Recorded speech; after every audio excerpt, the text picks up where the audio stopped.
terkasih di dalam nama Tuhan Yesus, selamat bertemu lagi di dalam kelas online kita pada hari ini.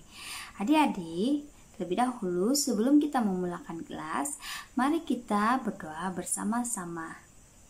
Tuhan Allah Bapa kami dalam kerajaan surga, kami sangat bersyukur dan berterima kasih atas kebaikan-Mu, atas penyertaan-Mu dan perlindungan-Mu buat pribadi kami sepanjang minggu ini Tuhan, terlebih lagi di dalam persekolahan anak-anak sekolah minggu.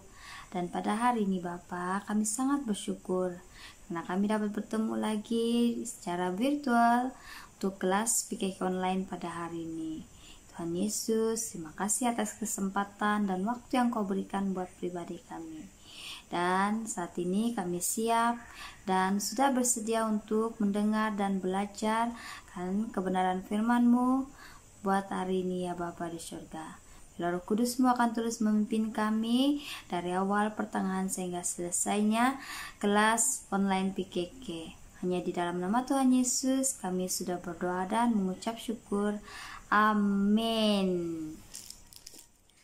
Adik-adik, dalam cerita kita hari ini, Yesus mengasihani lelaki yang bisu dan tuli. Yesus tidak menjauhinya, tetapi Yesus membawa dia ke suatu tempat yang lebih sunyi dan menyembuhkannya.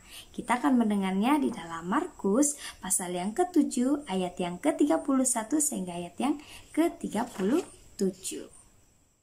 Pada suatu hari, Yesus menyeberang sungai Yordan bersama-sama dengan murid-muridnya. Mereka pergi ke sebuah perkampungan di mana penduduknya belum pernah mendengar Yesus mengajar. Semua orang berkumpul dengan cepat karena mereka mau tahu siapakah Yesus. Di kalangan mereka ada seorang yang sangat pendiam. Dia tidak paham apa yang dikatakan oleh Yesus karena lelaki itu tuli, dia tidak dapat mendengar, dan juga dia seorang yang bisu dan dia tidak dapat berkata-kata. Tetapi lelaki ini mempunyai beberapa kawan yang baik. Kawan-kawannya mendengar apa yang dikatakan oleh Yesus. Yesus mengatakan bahwa dia datang supaya yang buta dapat melihat, yang tempang dapat berjalan, dan yang tuli dapat mendengar.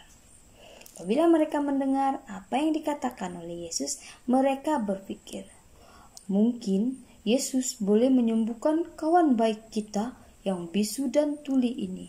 Lalu mereka membawa kawan mereka kepada Yesus dan berkata kepadanya, "Kasihanilah kawan kami ini yang tidak dapat mendengar dan bercakap."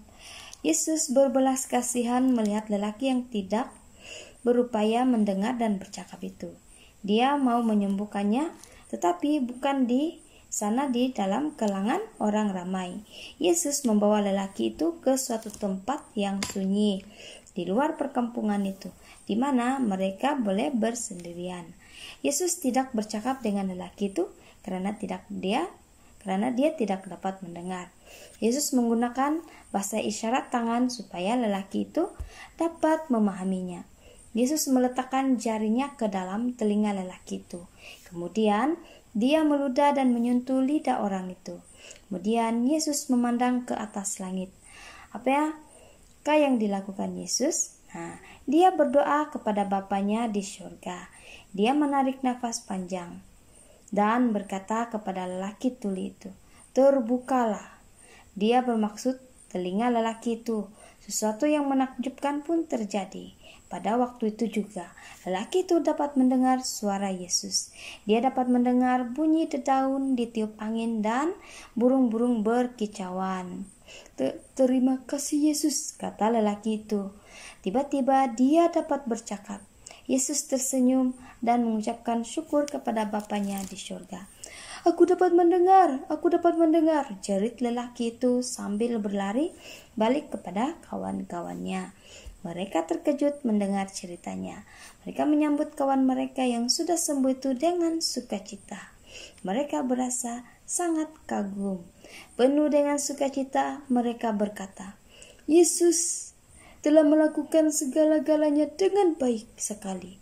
Dia membolehkan orang tuli mendengar dan orang bisu berkata-kata. Mereka memuji Tuhan dan mengucap syukur kepada Yesus. Betapa gembiranya mereka karena Yesus telah datang ke perkampungan kecil mereka.